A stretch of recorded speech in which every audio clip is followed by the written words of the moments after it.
Hello, Namaskar, good morning everyone. I am Oja Shankar from HIS and today I am back with the analysis of the Hindu newspaper of 1st of May 2024.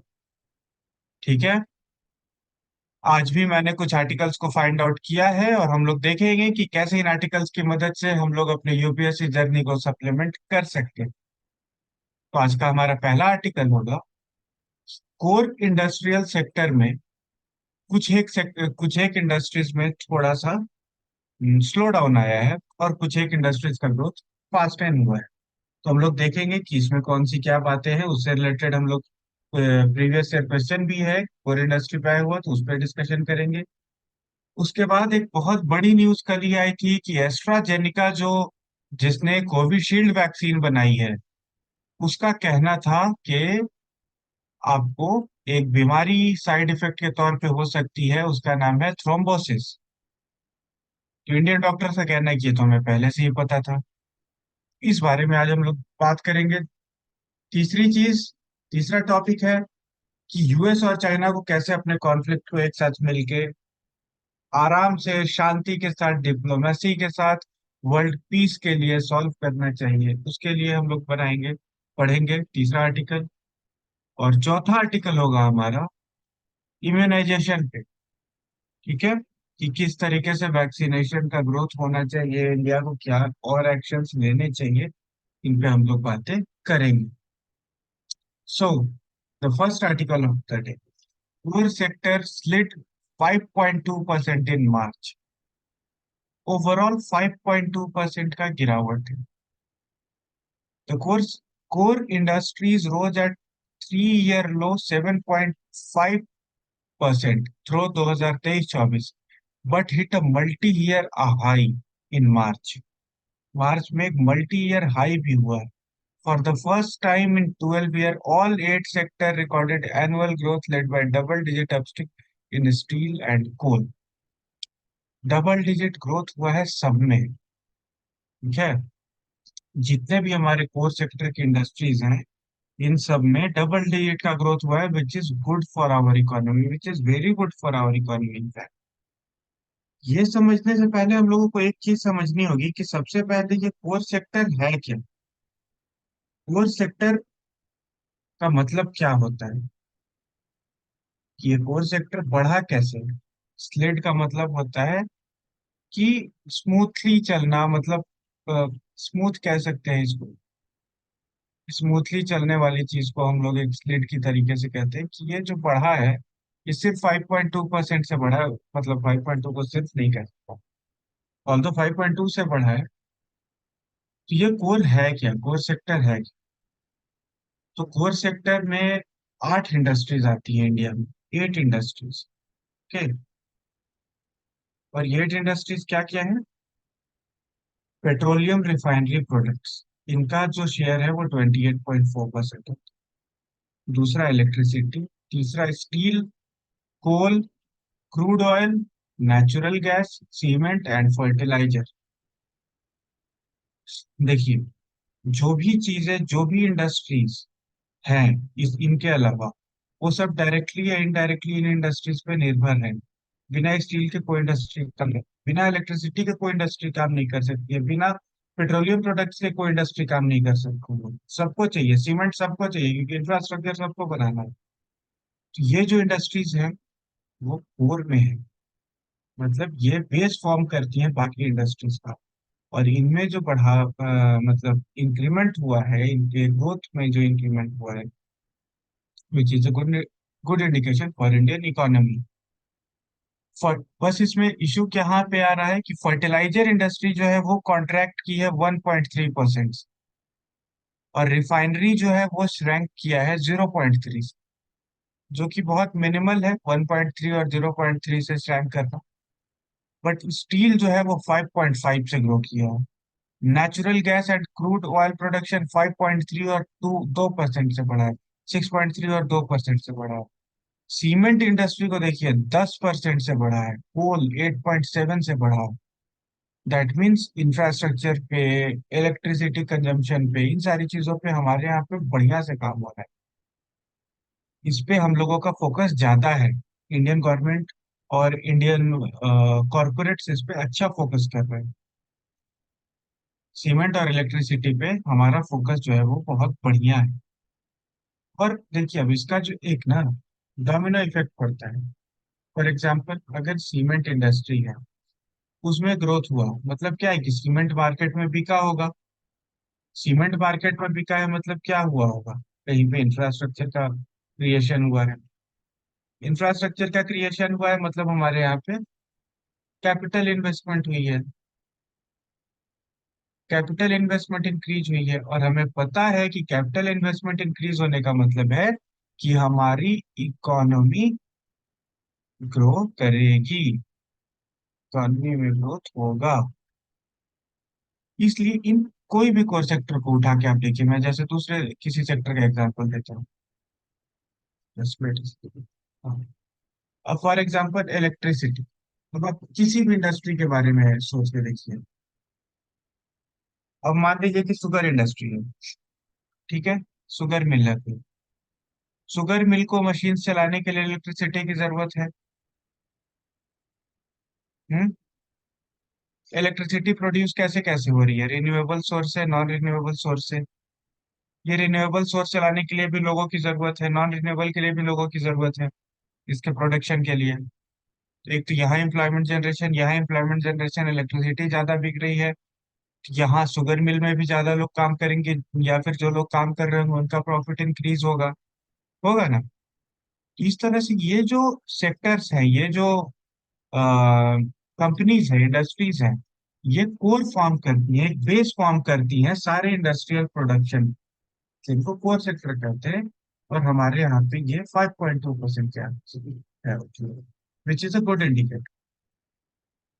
इसके अलावा यहाँ पे बहुत सारा data दिया हुआ है अलग अलग इंडस्ट्रीज के बारे में, जो कि जानना हमारे लिए रेलेवेंट नहीं है, जिसको जानना मतलब कोई बहुत जरूरी चीज है नहीं। ठीक है। हम लोग अब जो मेन चीजें थी कि कोर सेक्टर इंडस्ट्रीज कौन कौन सी हैं, तो ये आठों: petroleum refinery products, electricity, steel, coal, crude oil, natural gas, cement and fertiliser.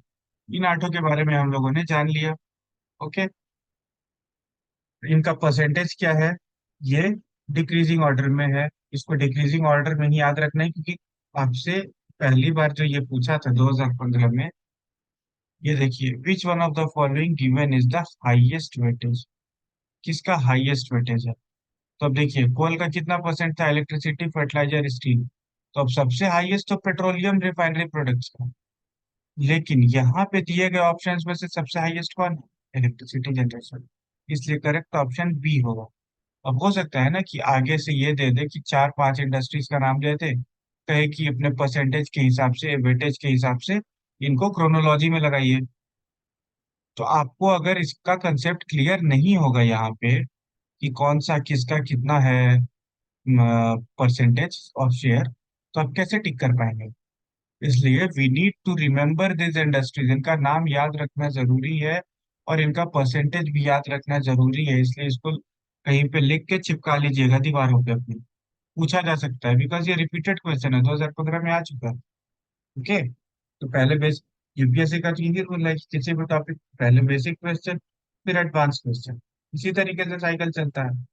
यहाँ भी वही चीज होगी। ओके।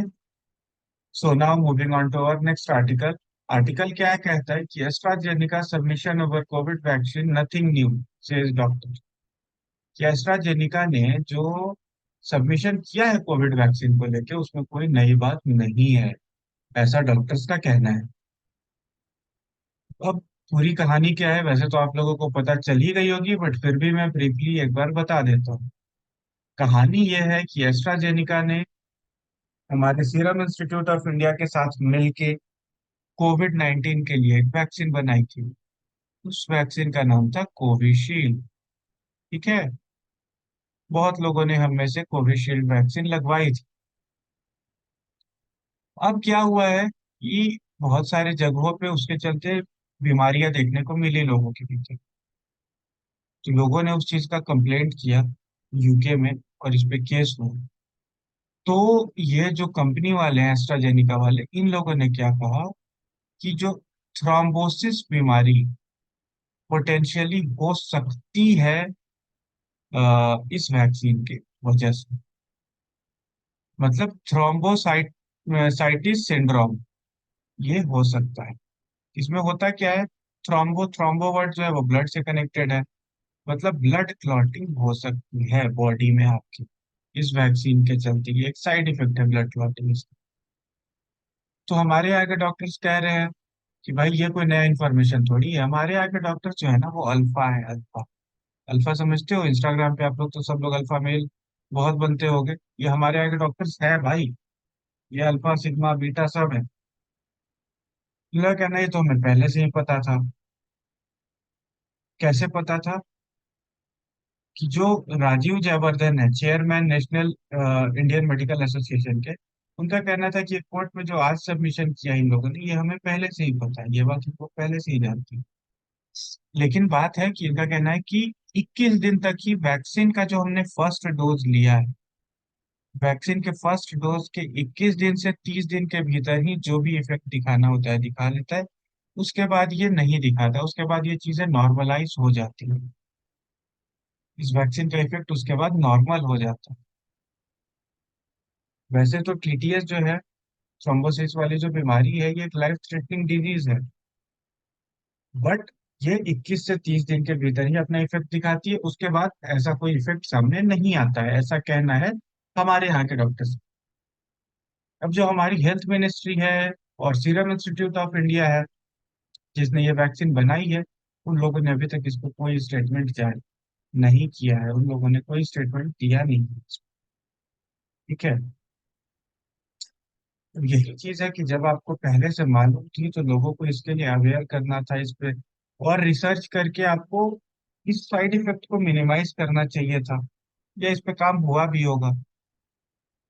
और कहा गया है कि हार्ट अटैक, स्ट्रोक्स, ये सब जो है, ये सब टीटीएस के चलते नहीं आए। जो हम लोग आज के डेट में देख रहे हैं कि बहुत ज्यादा हार्ट अटैक बढ़ रहा है या स्ट्रोक्स बढ़ रहे हैं, ये इसके चलते नहीं हो रहा है। इसका कारण कुछ और है। क्या होगा इसके बारे में इन लोगों को नहीं मालूम। तो ये न्यूज तो एक न्यूज हुई जिसके चलते वैक्सीन टॉपिक न्यूज में आ जाता है। और जब वैक्सीन टॉपिक न्यूज में आ जाता है तो हमें जानना पड़ेगा ना कि वैक्सीन, ये कोविशील्ड जो था वो कैसा वैक्सीन था। तो ये जो कोविशील्ड था, ये वायरल वेक्टर वैक्सीन है। मतलब ये वायरस का ही एक हिस्सा यूज करके, उसके स्पाइक प्रोटीन को यूज करके, कोरोना वायरस के स्पाइक प्रोटीन को यूज करके ये लोग हमारे बॉडी में इंजेक्ट करते थे। देखिए, जैसे ये वैक्सीन है, फिर इस पे जो स्पाइक प्रोटीन लगा दिया कोरोना वायरस को, ताकि जो अगर ये हमारे बॉडी में जब जाए तो हमारे बॉडी के इम्यून सेल्स को लगे कि हमारे बॉडी में कोविड आ गया है। लेकिन ये तो सिर्फ स्पाइक प्रोटीन है, ये नुकसान नहीं करेगा। अब जैसे ही हमारे बॉडी में आया, हमारे बॉडी के इम्यून सिस्टम को लगा कि ये हमारे बॉडी को हार्म कर सकता है, तो ये लोग इससे लड़ना स्टार्ट कर दिए, अपने आप को मॉडिफाई कर लिया और मॉडिफाई करके इसको टैकल करने के लायक बना लिया।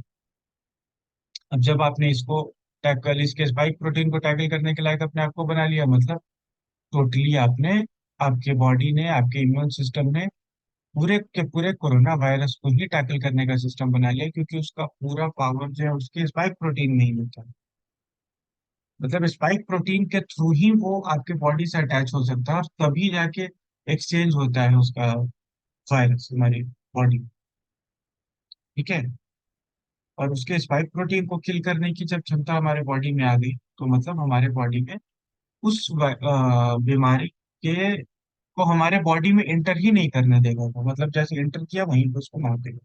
वो हमारे पास कोई साइड इफेक्ट लेकर नहीं आ पाएगा।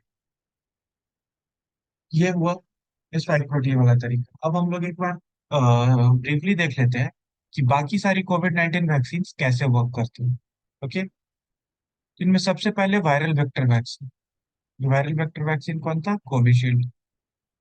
इसका कैसे है कि हार्मलेस वायरस का जो है अल्टर करके हम लोग जेनेटिक कोड पे स्पाइक प्रोटीन ले लेते हैं और उसके बाद उसको इम्प्लांट कर देते हैं बॉडी में। इम्प्लांट मतलब उसको इंजेक्ट कर देते हैं बॉडी। इसके बारे में मैंने पहली बात कर ली। दूसरा है RNA vaccine, mRNA vaccine, messenger RNA vaccine. ये कौन सा था भाई? ये था हमारा कोवैक्सीन। इसमें क्या था कि सिंथेटिक वर्जन, उसी कोविड वैक्सीन, कोविड वायरस के जैसा कोई सिंथेटिक वायरस बना के, या फिर उसी को कमजोर करके उसके अंदर का जेनेटिक कोड निकाल लिया, उसका एमआरएनए निकाल लिया, और इस एमआरएनए को अगले पर्सन की बॉडी में इंजेक्ट कर दिया। जब उसको इंजेक्ट कर दिया उसकी बॉडी में, फिर उसकी बॉडी अपना वैसे ही इम्यूनाइजेशन पैदा करेगी। और जब उसके खिलाफ, जब कमजोर के खिलाफ पैदा हो गया, तो मतलब वो ताकतवर के खिलाफ भी लड़ लेगा। ये हो गया एमआरएनए वैक्सीन। ठीक है। फिर आ गया वोल वोल वायरस प्रोटीन। ये वोल वायरस प्रोटीन क्या है? उसी पूरे के पूरे वायरस को वीकन करके बॉडी में डाल देना। और चौथा है प्रोटीन सब यूनिट, मतलब उसके प्रोटीन का जो एक टुकड़ा है, उसके स्पाइक प्रोटीन का फ्रैगमेंट है, उसको बॉडी में इंड्यूस करेगा। ये चार तरीके। ओके। तो कोविशील्ड किससे? वायरल वेक्टर से है। और एमआरएनए से कौन था हमारा? कोवैक्सीन। ये याद रखना। Okay. Now moving on to our next article, और नेक्स्ट आर्टिकल है कंपटीशन कॉन्फ्लिक्ट। ये बेसिकली आर्टिकल बात कर रहा है कि अभी एंटोनी ब्लिंकन, जो सेक्रेटरी ऑफ स्टेट है यूएस के, ये चाइना गए, वहां के टॉप ऑफिशियल से मिले, इंक्लूडिंग शी जिनपिंग में, चाइना के। इन सब लोगों से वो मिले, और उन्होंने ये कहा कि हम दोनों बड़ी इकोनॉमीज को, वर्ल्ड की, इस चीज का ध्यान रखना चाहिए कि हम लोग आपस में अपने कॉन्फ्लिक्ट्स को रिजॉल्व कर ले। ओके। और मिस्टर जी जिनपिंग ने क्या कहा कि they should see common ground, एक कॉमन ग्राउंड मिलना चाहिए, खोजा जाना चाहिए हम लोगों पर, rather देन इंगेजिंग इन विस्कस कंपटीशन। कंपटीशन में एक दूसरे से पढ़ने के जगह हमें एक कॉमन ग्राउंड खोज लेना चाहिए जहां पे हम दोनों फंक्शन कर सकें। बट लिंकिन ने एक्सपोज भी किया कौन सा हिस्सा जो चाइना और यूएस के बीच में हमेशा बहस चलती है, कि हम बड़े या हम बड़े। इस वाली बात को ब्लिंकन ने एक्सपोज किया। उन्होंने कंसर्न जताया कि चाइना जो है वो रशिया का सपोर्ट कर रहा है, कि रशिया यूक्रेन क्राइसिस में। अब इसका जवाब ऐसा तो नहीं कि चाइना नहीं देगा। चाइना ने भी कहा कि आप मुझे कह रहे हो कि मैंने रशिया का साथ दिया है, आप यूक्रेन को $61 बिलियन रुपए का मिलिट्री एड प्रोवाइड कर रहे हो, और मुझे कह रहे हो कि मैं रशिया को प्रोवाइड कर रहा हूँ। मतलब खुद आप किए जा रहे हो, ये तो हिपोक्रेसी वाली बात हो गई ना, कि same thing you are doing, you are accusing me of the same. ये कैसे सही हो सकता है? एंड फिर चाइना ने कहा कि आप ताइवान में जो आके करने वाले हो, या साउथ चाइना सी में जो आप कर रहे हो, कि आप ताइवान में आके घुसे जा रहे हो, ताइवान को इतना सपोर्ट हमारे खिलाफ दे रहे हो, साउथ चाइना सी में अपना नेवल फ्लीट लगा के रख देते हो कभी भी, वहां पे की इंटरनल पॉलिटिक्स में घुसते हो, फिलीपींस की इंटरनल पॉलिटिक्स में आके तुम फिलीपींस को सपोर्ट करते हो चाइना के खिलाफ। तो जब आप इतने सारे मैटर्स में हमारे खिलाफ आ जा रहे हैं, तो आप हमसे कैसे एक्सपेक्ट कर सकते हैं कि हम लोग नहीं आएंगे? ऑब्वियस सी बात है कि हम लोग आएंगे ही आएंगे आपके खिलाफ। ये चीज, अब ये स्टैंड चाइना का था, क्योंकि ये स्टैंड सही भी है, उसके उसके चाइना के कंट्री का पर्सपेक्टिव भी है, स्टैंड सही है। एज अ कंट्री चाइना भाई अपना फायदा देखेगा ना, यही चीज है। और यूएस का जो एक अभी पेपर आया था, यूएस के डिफेंस फोर्सेस का, US national defence strategy document, इसमें चाइना को एक रिवाइजनिस्ट पावर कहा गया है, जो कि एक टेक्निकल और मिलिट्री चैलेंजर है यूएस के लिए। और यूएस ने इम्पोज किया है export control to limit China's growth in strategic sector. Strategic sector में इसके ग्रोथ को रोकने के लिए बहुत सारा सैंक्शन भी यूएस ने लगाया। आप देखती हैं कितना सारा ट्रेड सैंक्शन और ये सब। ट्रेड वॉर चाइना और यूएस का किसी से छिपा हुआ तो है नहीं। दोनों देश एक दूसरे को हमेशा टांग खींचने के चक्कर में रहते हैं, और इन लोगों के चक्कर में वैसे देश फंस जाते हैं जिन देशों को सच में डेवलपमेंटल एड्स की जरूरत है, जिन देशों को जरूरत है इन देशों के सपोर्ट की। चाइना तो अपना डेथ ट्रैप डिप्लोमेसी चलाता है, वो तो किसी की मदद करता नहीं चाहता। और यूएस है, यूएस को अपना डोमिनेंस, अपनी हेजेमनी स्टैब्लिश रखनी है। तो यही चीज इन दोनों देशों को एक नुकसानदायक जगह पे ले जाके खड़ा कर देता है। ठीक है। और ये दोनों देश एक दूसरे से क्लैश में आ जाते हैं। हम्म। यही सारी चीजें इस आर्टिकल में लिखी हुई थी। अब इसमें रिकमेंडेशन है कि रिकमेंडेशन ये है कि आप, मतलब यूएस और चाइना, एक अनडिक्लेयर्ड कोल्ड वॉर जो आपस में आप लोग कर रहे हैं, ये एक तरीके का कोल्ड वॉर ही है ना। ये जो कर रहे हो, आप लोगों को एक बार पिछले कोल्ड वॉर का याद रखना चाहिए, जो यूएसए और यूएसएसआर में जो कोल्ड वॉर हुआ था, इसको याद रखना चाहिए कि किस तरीके से यूएस और यूएसएसआर के बीच के कोल्ड वॉर के चक्कर में बहुत सारे प्रॉक्सीज, प्रॉक्सीज मतलब क्या होता है, अलग अलग नेशंस या अलग अलग ग्रुप्स जो यूएस को सपोर्ट कर रहे हो या यूएसएसआर को सपोर्ट कर रहे हो, इन लोगों को कैसे नुकसान हुआ था, कैसे बाकी दुनिया को नुकसान हुआ था इस कोल्ड वॉर के चलते, ये याद रखना होगा। और लास्टली कैसे यूएसएसआर का डिसइंटीग्रेशन हुआ था इस कोल्ड वॉर के चलते, ये चीज हमें देखना होगा। इन दोनों देशों को ये चीज समझनी चाहिए कि बाकी दुनिया की इकोनॉमी और बाकी दुनिया की पॉलिटी और most important humanitarian crisis in दोनों के चक्कर में क्रिएट ना हो। बट ये भी मैं डैम श्योर हूँ कि ये देश इन चीजों के बारे में नहीं सोचते हैं। They only think about their own interest, कि किस तरीके से हम लोग अपना खुद का फायदा करा सके। बट यूपीएससी में ये चीज हमें कभी नहीं लिखनी है। हमें अगर आंसर ऐसा कुछ आता है कि यूएस चाइना रिलेशन का अगर हमें आंसर लिखना हो, तो we will always give a positive ending, एक वे फॉरवर्ड देंगे कि हमें इंडिया को मीडिएशन करना चाहिए, या फिर एक ग्लोबल फोरम पे आके सब लोगों को राउंड टेबल मीटिंग करके सॉल्यूशन निकालना चाहिए, ऐसी बातें करनी है। बिकॉज आप डिप्लोमेट बनोगे इसी एग्जाम के थ्रू, इंडियन फॉरेन सर्विसेज वाले भी जाते हैं, और उन लोगों का काम यही होता है। ओके। इस तरीके से ये आर्टिकल ओवर होता है। Now last article for the day, कि make EPI and essential programme on immunisation. यह है कि आज से 50 साल पहले वर्ल्ड हेल्थ ऑर्गेनाइजेशन ने एक्सपेंडेड प्रोग्राम ऑन इम्यूनाइजेशन की स्टार्टिंग की थी 1974 में। और इसका इंट्रोडक्शन हुआ था स्मॉल पॉक्स वायरस को खत्म कर। इसीलिए इम्पोर्टेंट हो जाता है क्योंकि यूपीएससी जो है वो किसी भी चीज का 50 साल हो, 100 साल हो, 50, मतलब silver jubilee, diamond jubilee type की चीजें होती हैं, तो यूपीएससी उन पे क्वेश्चन पूछती है। अब यहाँ पे भी 50 साल हुआ है, तो हमें इस चीज पे ध्यान रखना होगा कि वैक्सीन के आसपास क्वेश्चन आ सकते हैं, क्योंकि वैक्सीन पे आने के दो रीजन हो गए। एक तो ये, और दूसरा वो एस्ट्राजेनिका वाला इशू। तो वैक्सीन इस साल के प्रीलिम्स के लिए तो बहुत ही ज्यादा इंपॉर्टेंट टॉपिक। ओके।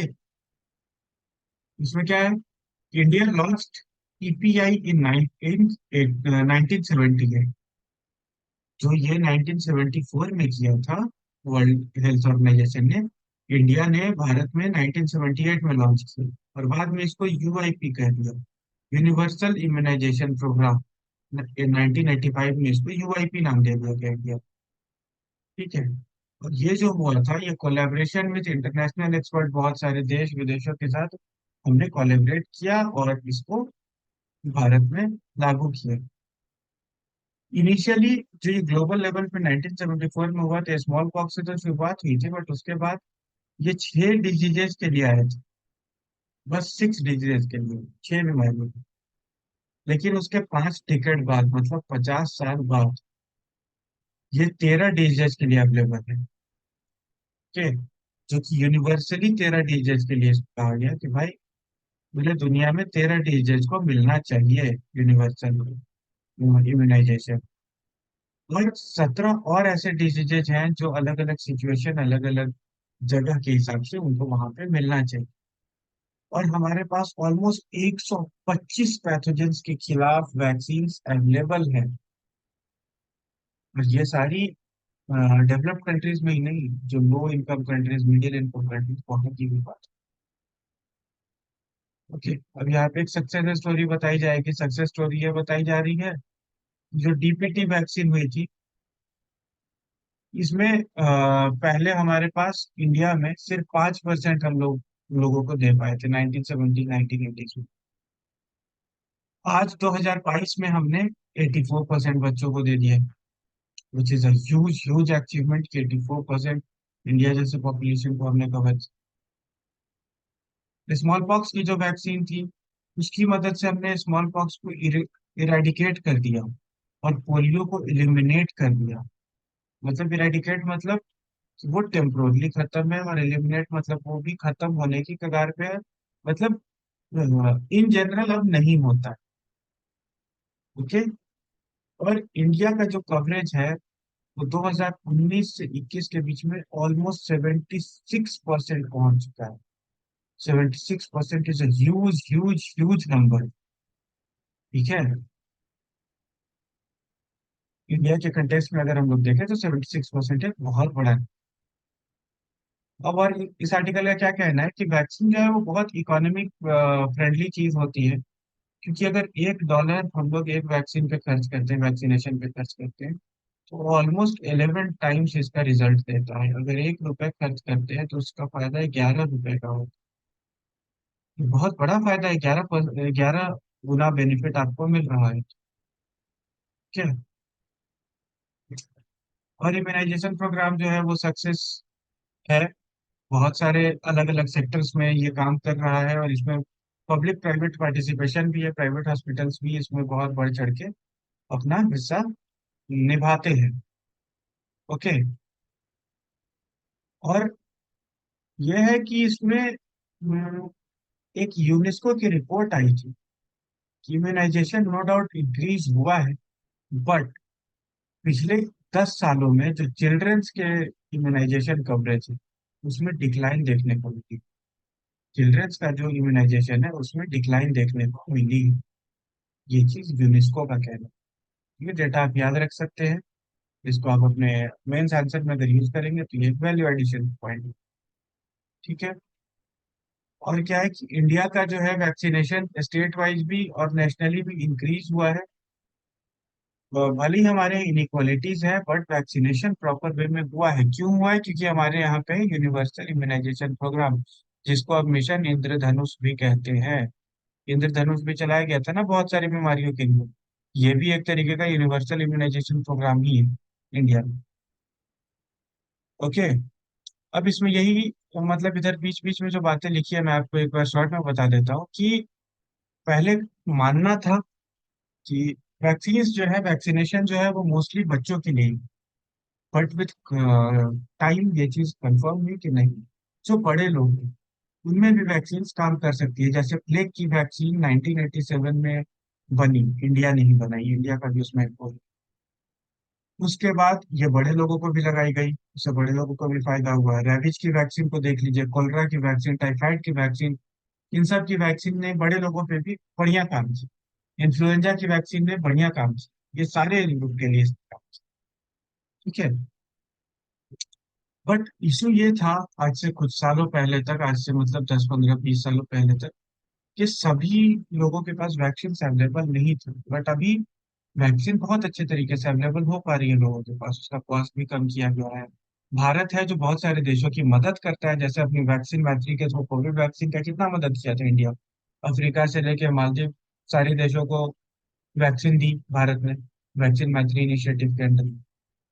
ठीक है। तो ये चीज के बारे में लिखा गया है। अब है कि और बेटर कवरेज कैसे हो सकता है वैक्सीन।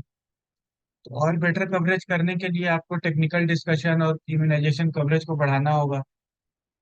मतलब इस पे और इसके साइड इफेक्ट्स को कम करना होगा। जैसे वहां पे थ्रोम्बोसिस वाला अभी कोविड में एस्ट्राजेनिका वाले में दिखा, तो आप उसको भी कम कीजिए ताकि लोगों पे इसका निगेटिव इफेक्ट कम से कम पड़े।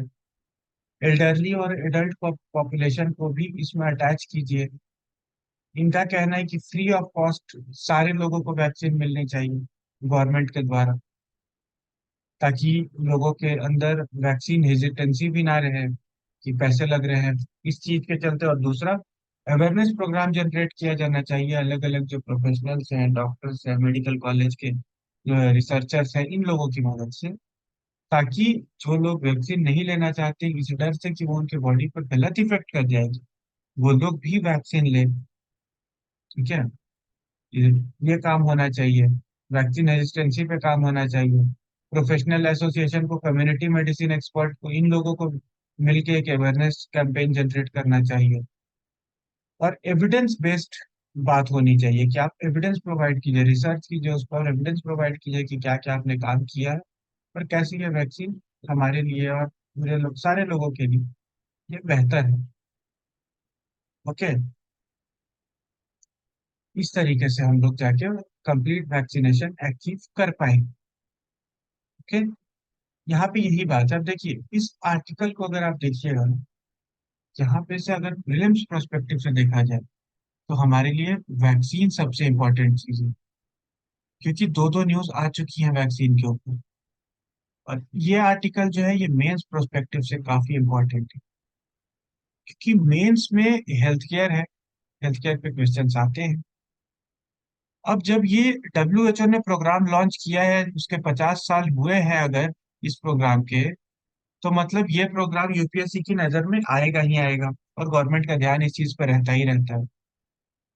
इसलिए इस आर्टिकल का और वैक्सीन का, इम्यूनाइजेशन प्रोग्राम का बहुत बड़ा एक वेटेज बन जाएगा यूपीएससी।